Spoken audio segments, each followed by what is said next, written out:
I am so excited to introduce today Chelsea Grompone, dietitian, nutrition expert. Chelsea promotes lifestyle changes to optimize brain function and reduce stress.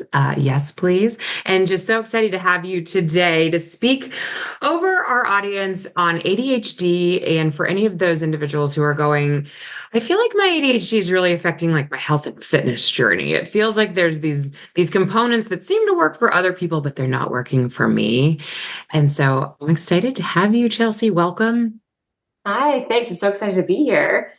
Yes, I found you on Instagram and I was telling you this off mic before we hit record, but everything that you post on your reels is like everything that's coming out of my clients' mouths. So I just thought, okay, this will be really fun. We're going to take some of your topics today and just unpack them and help other individuals realize, like, oh, this is a real barrier. This is really why this is a little bit more difficult for me.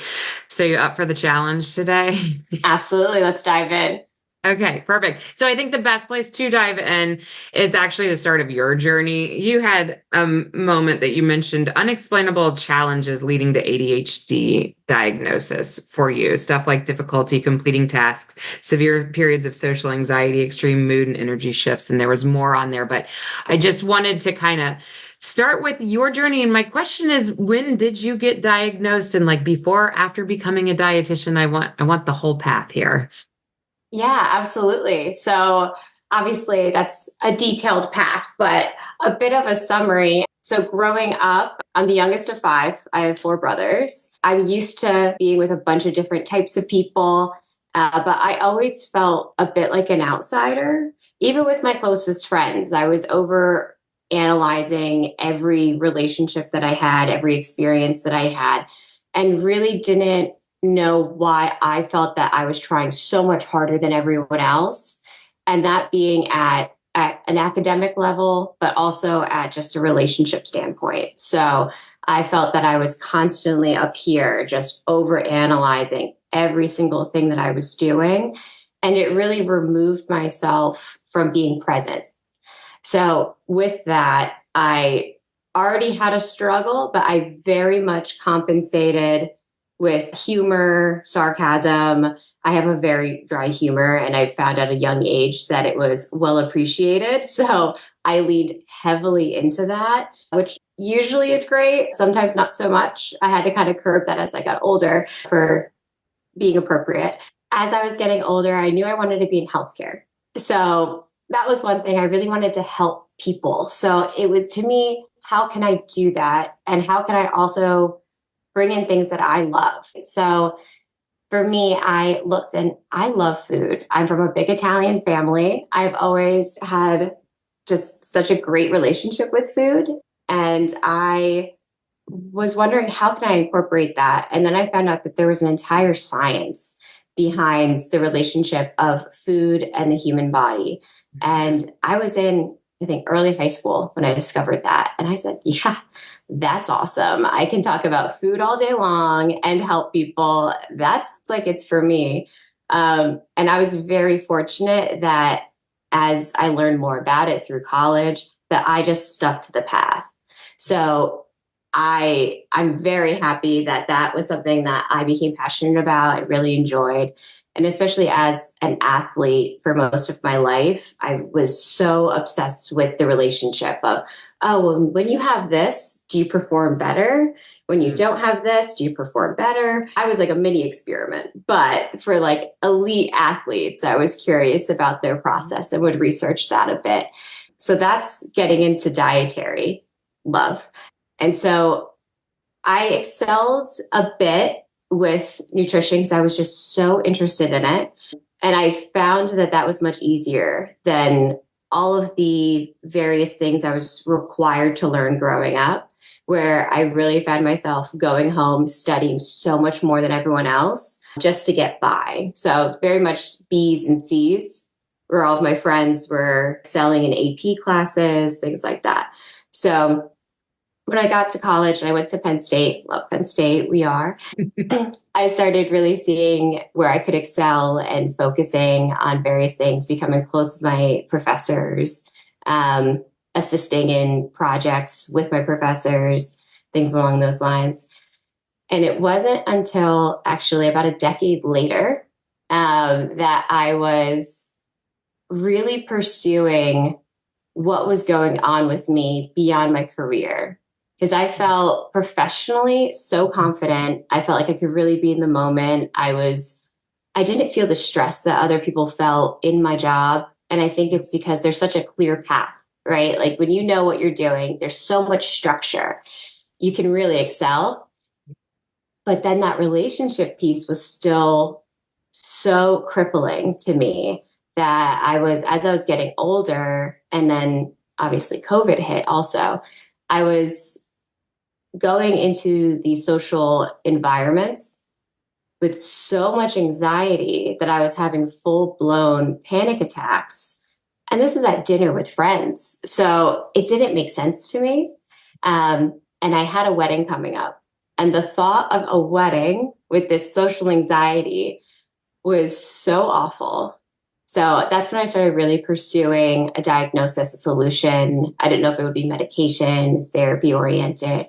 And so looking at my options, I met with a couple of different doctors and I had a couple of different diagnoses and would trial various medications. Nothing was working. And then I started really diving into what is ADHD. And I was fearful to be diagnosed with it or to pursue a diagnosis because it's becoming very popular in a sense where you're just seeing it kind of all over the place, right? And I didn't want to go in to a therapy appointment, give my laundry list of reasons that I believe I am, and then be denied. So there's that super fear of rejection, which is very common with ADHD, but also just general population. So it took me a long time to get there. And so I was exploring with other physicians of what it could be. So when I was finally diagnosed with ADHD and I started pursuing ADHD specified therapies, and I did start stimulant related medication, and the change was beyond. I think finally having a title on it alone, a chef's kiss. Like I finally had clarity and I could really then focus on what I needed, what my brain needed to be successful, as opposed to looking at what everyone else needed and constantly pursuing their paths because that wasn't working for me. Right, right. And good job taking your own deep dive and figuring it out because it obviously wasn't handed to you along your childhood pathway, that was you self-discovering later. And I love that you really pulled it back to it's your own individualized journey because I think this is what I'm seeing out of all of your posts too, is that you're just finding that every piece is individualized. And that's something that we preach to our clients all the time, but you add this next layering in of the ADHD and it might be even that next level of individualization. Do you feel that way? Oh, absolutely. I think that there's a common thread of struggle that we feel in the ADHD population because we're still in a neurotypical world, right? And we're trying to navigate it as neurodivergent individuals. So there's going to be big hurdles, but how we overcome them, we have to figure out independently what is going to work for me versus another person, even if we both have ADHD. Right, right. Like even what we talk about today, though it could work for you or other clients, does not mean that somebody can take that and run, but they should try it. Yeah, Right? Yes. absolutely. Yeah. Yeah. And create their own tool bag. I feel like that's where I'm getting more and more. If we could all just be so good about taking little pieces of information that work, put it in our tool bag, pull out the things that don't work, and then reassess it, dump it on the floor and shift through it every once in a while and say, working in this season of life, not working in this season of life. Because that's the other piece that, like, even if something has worked in the past, depending on where our season of life has come to, kids, different job, that Mhm. everything changes again. And how frustrating is that? Absolutely. And I love that you mentioned the tool bag because I bring that up a lot with individuals. And I know a common concern is about medication with ADHD. Some people are very pro, some people are very anti. And I kind of live in the middle, what works best for you. And I always bring that up that it can just be a tool in the tool bag.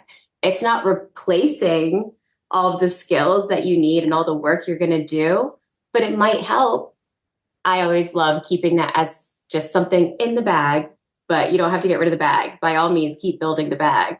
Yeah. Yes. Yes. Thank you. That's so good. And then I also feel like as you build the bag, nothing has to be long term. Do you feel like your patients' brains go there too? It's like if I started, I'm forever on it. And it's like you really don't like everything's an experiment until you decide if it's a forever or not. Yeah. But you did feel like for you, do you almost feel like there was the life before medication and the life after? Is that like how game changing that was for you or not really? Well, the medication came hand to hand with the diagnosis. So for me, just the doors whipped open. And so it was really like a huge new path that I was exploring. But I do find that for me, medication was very helpful. But I'm also very cautious and I stay at very low doses intentionally. And I do go periods without so that I don't build up a certain tolerance where I do have to continue to bump. Yeah. So, Yeah. especially now with the shortages with stimulant medication, that becomes very challenging also. So, I'm Mhm. cautious in that I'm still building that toolbox so that if there are Yeah. events that I can't have it, it's still manageable. Yes, because you have so many other tools to lean into. So let's keep talking about that. And you just mentioned stimulants. So I'm going to keep running with this question. You have thoughts on caffeine as Hmm. and sleep. And I really want to hit that because I feel like energy is one of the big topics that come up. I'm constantly, and I know the energy piece we could probably talk on forever, but let's stick with sleep and how caffeine can play into that. And again, related to the ADHD part, I know that caffeine always comes with sleep, but you have different reasons around it. So give your theories around this. Yeah, absolutely. And to start, so a lot of people think coffee, energy. But when you have ADHD and you take a stimulant, you actually tend to come down. So the attention deficit hyperactive disorder, when people think hyperactive, they think, oh my gosh, yeah, they must be going crazy all the time. They picture, the kid in the classroom who's getting called out for misbehaving. But the hyperactivity is really up here. So I appear very calm, very relaxed, but I have so much happening up here. I'm very much, like I said earlier, a victim of overanalyzing. So where I'm thinking about everything going on, like, what am I doing? How am I moving? Does my voice sound weird? Like, there's a lot of that. And then there's also like picking up noises. There's like, what is my mind attending to here? A memory from 10 years ago for no good reason. There's just a lot of overlapping thoughts. Yeah. And so that's the hyperactivity. So when we take a stimulant, it just kind of helps to separate that so you can focus on one idea at a time. So for us, it can be very calming. And that goes for stimulants, including medication, but also, like you said, caffeine. So a lot of individuals with ADHD, they find themselves really caffeinating through the day, as opposed to an individual who might wake up and be like, oh my gosh, just to get out of bed, I have to have my coffee. And otherwise, I'm not doing it today. I can't. But when you have ADHD, you might start the day with coffee. And then all of a sudden you have your 11 o'clock, you have your 2 o'clock, you might have it at 4 o'clock because, right, it's not pumping you up. Yeah. But when it comes into play, even if you feel relaxed, it's when you lay down at night. All of that stimulant is still going to be within your system. And it's still, your body's still reacting from that, even if our mind is relaxed. So we have all of this excess energy now from the caffeine that we've started that we're going to be up through the night, if not at least going to have an unsteady sleep where you're going to be waking up periodically. So what we try to do is to really backtrack off of caffeine, not completely, but I like to encourage a cutoff time. So maybe like 2 p.m., setting your alarm or checking the time before 2 p.m. to make sure that you're not over caffeinating beyond that point. Because you want to give your body the time to really run through that. So in the evening, you don't have that continuous stimulant and you can actually just rest. So it's a process. And a lot of it is being able to identify because it becomes so habitual that you're just going for the next cup. and you don't even realize how much you've had. So that's a Yeah, big I can one. see it needing so much intentionality with it because, to your point, it's serving throughout the day and you're not getting the jittery, weird caffeinated feeling. Like, so there really is nothing from a physical feeling that tells you to quit. And Hmm. if anything, it's telling you don't quit. This is really helping you function through your day. So, unless you're Hmm. very intentional about saying, I have to in order to sleep, and so probably some people have this big aha light bulb moment when you talk to them about this because they're like, oh, I never put the two and two together. Because how many Hmm. people do you hear go, I can literally drink caffeine till I go to bed and I'm fine. And they may, Absolutely. and like maybe you still can fall asleep just fine, but you're just not having good sleep throughout the night. Yeah. Absolutely. And another big piece with that I try to lean into is that caffeine is an appetite suppressant. When people are having it and then they're telling me, God, I just have no appetite. If you're reaching for that, it's going to curb your appetite. And by the time you actually acknowledge that you're hungry, you are ravenous Yeah. because you had the cue, but then it was suppressed. It wasn't nourished. You're still hungry, but you're able to cover that up with a little blanket for a bit. And so when the blanket's gone, ooh, you're hungry. So that's where we get our mood swings and that feeling of I don't care what I have, I'm going to have anything right now. And so Mhm. decisions are out the door. It's just going to be what you find. Right. The quick eating, so the overeating because you can't catch up. Your brain isn't catching up with your stomach that you're already full. Hmm. And in choices, I know that you talk about that all the time too, but choices are so much harder to pick appropriately when you're starving. It's just like whatever I can Absolutely. get my hands on. Yeah. So this is definitely an interesting topic to stop on as well, is the whole idea of if we're not intentional about our hunger and fullness cues, then we've blown past them, we've suppressed them. Like, can you just really hone in on the importance of and how you guide your clients into getting into their body and listening to these cues? Absolutely. So one of the interesting things is that I've done a lot of work with eating disorders previously, Mhm. prior to my diagnosis, prior to taking on clients. And in that, you can see the manifestation of the ignoring of your hunger cues. So if your hunger cues are ignored for extensive periods of time, you actually lose them. So your body just says, like, okay, you're not going to listen. So what's the point? So if there are individuals who have gone long enough, they lose that natural ability to identify when they're hungry and when they're full. And what's interesting about ADHD is that the intention is different. It's not an eating disorder, it wasn't weight focused, Mm. but those hunger cues for a very long time were ignored. So, with an individual typically with ADHD, like I said, there's all those thoughts going on up there. So, there might be a moment of, oh, I have to have lunch. I didn't have lunch yet. Let me just finish this task though. Mm. And they dive into that task, and 4 hours go by. And next thing you know, they're, oh my God, I forgot to have lunch. I'm actually not even that hungry though. I'll just wait till dinner. Then later on, they might actually be very hungry, but those natural cues are missing. So, what we try to work on is if that is the case, because not everybody, but if that is the case where you don't have those natural cues, we want to structure your day so that it is time related. And it's the same practice with eating disorders that we're going to build in where those meals should be realistically, the amounts of food that you should be having. And it's uncomfortable at first because your body's not used to it anymore. So it actually might physically be uncomfortable. But working through that and then being able to identify what you're feeling, emotional or physiological, and how we got there, and strategize to work through it together. So it's very much so a process, Mhm. but those cues, they can come back and we can work with them. And then with ADHD, it's just being mindful that you might not be able to have the same experience as someone, especially with intuitive eating, right? That's a huge movement in the past, I would say like 10 years or so. Mhm.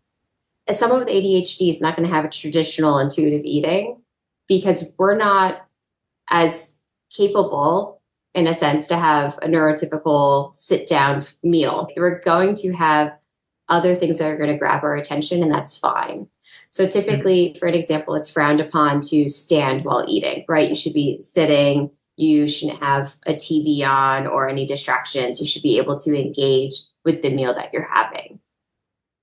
But for me, I know if I'm sitting there and it's quiet, there's nothing happening. It's just a meal. Like I'm very sensitive to sounds. So I'm going to just listen to people cutting and thinking about like the knife on the plate. And I'm going to hear my husband, my sweet husband, chewing, and I'm going to contemplate divorce. And so there's all of these things. Yes. So it's identifying what you need and why, because sometimes it is okay if you were to have like a show on. Sometimes I love to have music playing because I can still engage in conversation, but there's that background sound that's helping me. The same restaurants. It sounds wild, but I actually like to look online just to see the lighting of a restaurant. If it's really bright, I know I'm going to be distracted and I'm not going to have the same hunger cue as a finely lit area. I know that I'm going to be hungrier and able to eat a little bit easier. My anxiety is going to go down. So I find what deters me and what I need. Yes, that's so interesting. I thought you were going to go with a noise volume level with the restaurant, but the lighting was where that's interesting. No, and again, individuality, Excellent. this is just, I hope our listeners are hearing that if you haven't found your thing yet, it doesn't mean that it's not discoverable. You are giving so much hope. It's just that you might need to try 10 different things before you realize like, oh, this is my thing that really makes a big difference. And so, and it Absolutely. really helps to have a coach like Chelsea who can sit across the table or the computer screen and pull these questions out, because I think that's where we don't give enough credit to the coaching world. It's really about the client. The patient has all the insight, but they do need help getting it pulled out because we don't know what we don't know. And so we need that other expert saying, have you thought about it this way? So I love Yeah. where you're going with all of this because you really help everyone's brains go in some different directions. So let's stay on the food path for a second. I want to talk grocery shopping, and we don't have to stay here for long, but I do feel like, again, my ADHD clients go, this is overwhelming to me. And then you add in anything like now, if you need to stay on a budget, and like the idea of meal planning and then getting in the grocery and getting the list, sticking to the list, sticking to the budget, getting out, and then still having to prep it is enough to Mhm. shut somebody down before they ever get started. So Absolutely. give us your best insight and tips and tricks on this area.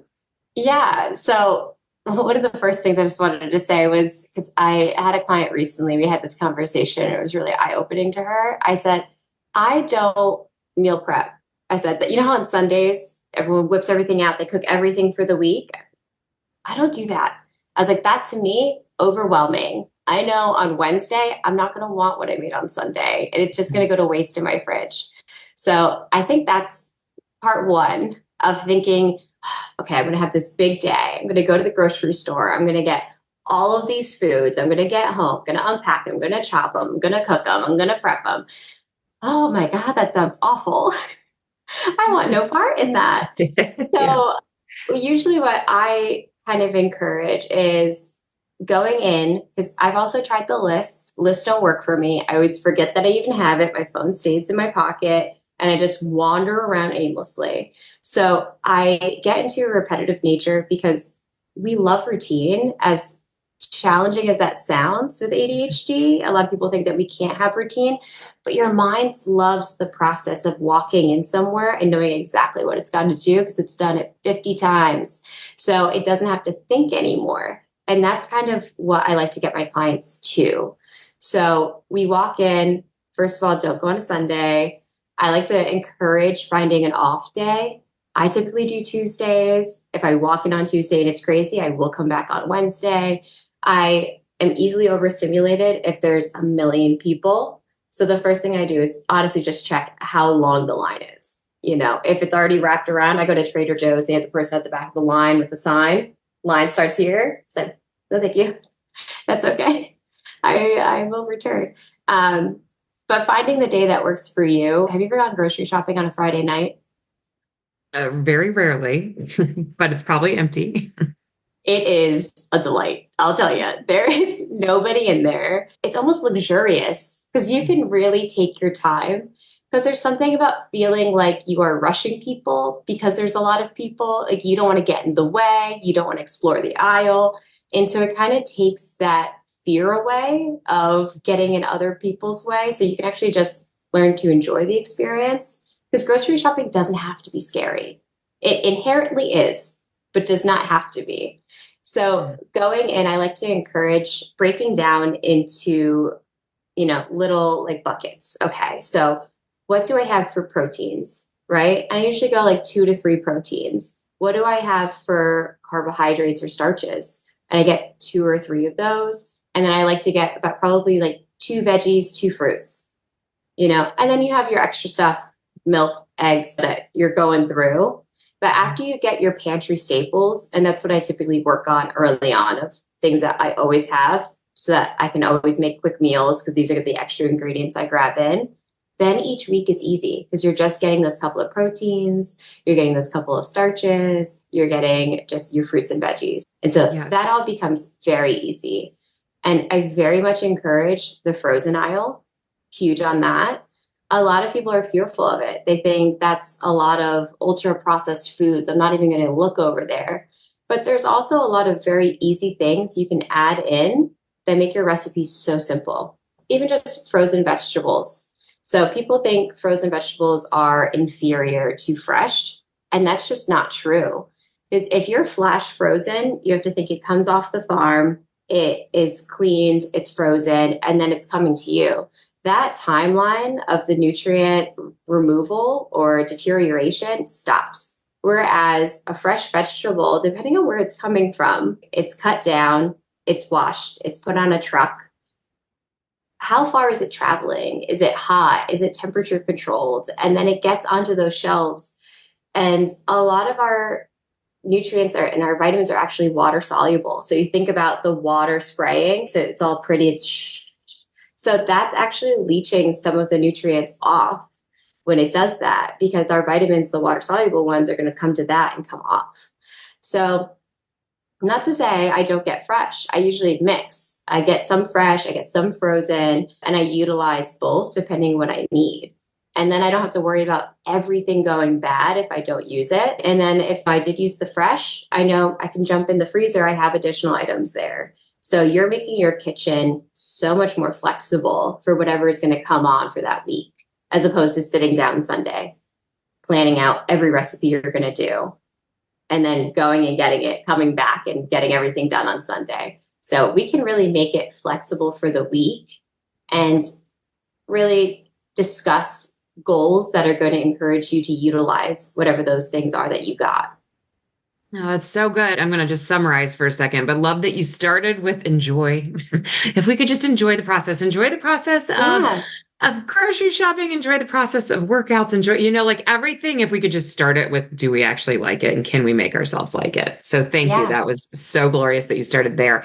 And then bringing it back to the idea, it can stay that simple, and bringing in the frozen piece, because if everyone notices, like the frozen piece, you can normally get 2 bags for X amount of money. Like they're normally the ones on sale too. So you stock when they're cheap. And then you always have backup plans. And I'm going to throw in the frozen dinners in this conversation too, because they're another one that gets a bad rap. And when you really start to look at some of them that are a protein, a starch, and a vegetable, and they're flash frozen, everyone's like, they're so high in sodium. They're actually not. I'm not saying all of them, but the healthier choice Mhm. ones, you can get away with a nice meal as a backup plan. So if you're like, I Yes. can't cook today, my brain is fried, then pull out a frozen dinners. I love where you went with all of that. I'm like picturing it in my mind how, okay, a couple proteins, couple fruits, vegetables, and you always know what you're going to walk out with. And then you can get a little adventuresome. Do you feel like doing the click list could be helpful for some individuals so they don't do the extra grabs that aren't on the list type of thing, the distracted grabs? So for me, honestly, I kind of enjoy exploring. So I do like to look through the aisles and see what new products there are and see what, oh, that does sound really good. Like maybe I could also get that. Because I very much like to get something exciting, try something new. And so I I do encourage, getting used to, like I said, that kind of, okay, I'm going to get two or three of these, two or three of these. But that's not to say that we're avoiding other areas. So it depends what your plan is. If that's financially not an option, if you feel that you aren't ready yet from a control standpoint and you're working towards that, for like impulse buying or impulse gathering of things, building up to that can be great. But if you're at a point that you're learning just to enjoy the experience and you want to make sure that you're keeping variety and a little excitement, you could definitely explore, okay, well, what do they have? When would this work in? Like, is this going to be a snack in addition to something? And kind of going with that. I mean, personally, I always look at like the different sauces and things like that. Again, love my Trader Joe's, but think about easy ways that can just shorten the time for cooking. And a lot of the products that they have are for that exact reason. So it can really make it easy. And it's typically very flavorful without being high into the sodium, like you were saying, which can be a huge concern. And we obviously want to make sure that we're not overdoing it in any nutrient. So it's nice to be able to explore and kind of work different things in while keeping the variety. No, I love that. Thank you. And again, it goes back to it's just an individual. You can't give me a lump sum answer for click list or not because it just depends on the person. Yeah, yeah, Keeps coming absolutely. back. Yes. So you actually have a hospital job that we need to get you off to at some point. So I want to make sure that any of our listeners going, oh my goodness, I want more of Chelsea. Where can they come find you? Yeah, so you can find me on Instagram. So my Instagram handle is the ADHD, just ADHD underscore dietitian. So you can find me on there. There's also a link on my Instagram page to sign up for a discovery call. And we can talk all about my Divergent Diet Program, where we individualize over 12 weeks what your goals are and help you get there.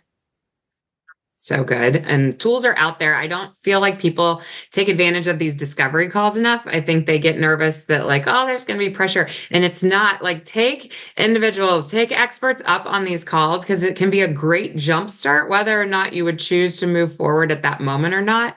It's this moment of you will walk away with something tangible and then an idea of another tool that could be in your tool bag down the road. So I love that you offer that. Thank you for doing that.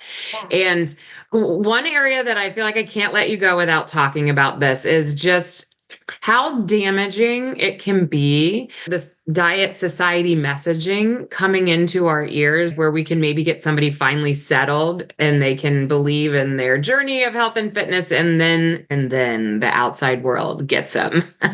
So if you can give us your messaging around that and the importance of, again, listening to yourself, eyes on your own paper. Yeah, absolutely. And I'm so happy you brought back that question because I do advertise myself as an anti-diet dietitian. And a lot of people hear that and they think, oh my gosh, this dietitian isn't even real. She's pushing people to eat ultra processed foods and all of these bad things. And that's been a huge message in media recently. And really, what it is just taking away the moral compass around food. You are not better for not eating something, you are not worse for eating something. So, taking that good, bad label off of items and actually being able to explore what foods are without the power that they hold. So, really, I try to hone in on what are we adding into your diet versus what we're taking away. And that comes back to the initial goals that we set also. When I think about weight loss, which people are not bad for wanting weight loss. I think that there's a fear of saying just outright, like, I want to lose weight. There's become a stigma around that.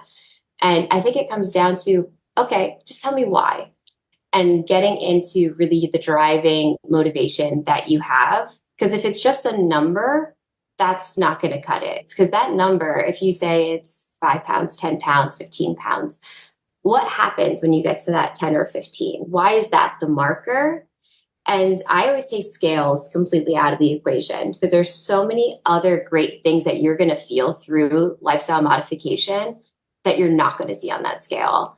And it's diet culture. Whenever you see those ads, lose 40 pounds with us within the first 10 weeks. What? Are you talking to all of us? Who are you talking to? That is such a specific goal and they're just advertising it to everyone. And that in itself is diet culture. And when you go through there, it's going to be on average a restrictive diet that isn't going to be sustainable for long term. So looking at the individuals that are advertising as anti-diet dietitians like myself, really it's just about including everything and working out how you can have everything and what you want to prioritize over others so that you don't have that huge push of, I can't have this ever again. Then we're going to think about it every single day. That's going to be the one thing. So don't think about it in that sense. Think about, okay, well, what am I missing from my diet actually? What can I add in? And then setting those goals. And you'll notice that your mind will drift away from those things that before were all you can think about. Mm-hmm. Oh, amen to that. Seriously, it's crazy when you can actually settle in and enjoy other pieces of the process that it does minimize the scale, but it lets you accidentally have success. And isn't that an amazing way to feel? Yeah, it's funny that you're bringing this up with anti-diet dietitian because I lean that direction too. And I've had so many clients go, can we just make sure like you're on the same page that I want to lose weight? I'm like, oh, 100%. We are fighting for weight loss. We're just not talking about that all the time. We're talking about we're talking about energy and sleep and food, nourishment, movement that will get Yeah. you to here. That's not the focus. So I don't know. Yeah, I love your movement. I love where you hold your space. And I would like you to take one more moment. If you could wrap your arms around our listeners today, if they heard nothing else out of you, what would be kind of your I hope and pray that you heard this out of me today message? Oh, that is such an excellent question. And I think really what I want to say, because I know I'm talking to a lot of your ADHD clients, and it's that you think differently. And that's awesome because there is such a road ahead for you. And so finding the people that are going to nourish your brain and not change it is, I think a lot of us really are trying to blend in, but we are made to stand out.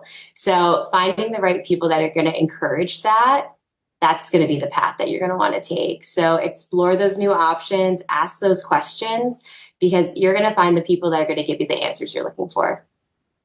So good. Chills the whole time. Seriously. Thank you. Thank you so much for taking time out of your day to join us. Oh, loved it. Thank you so much. We'll have to steal you back at some point.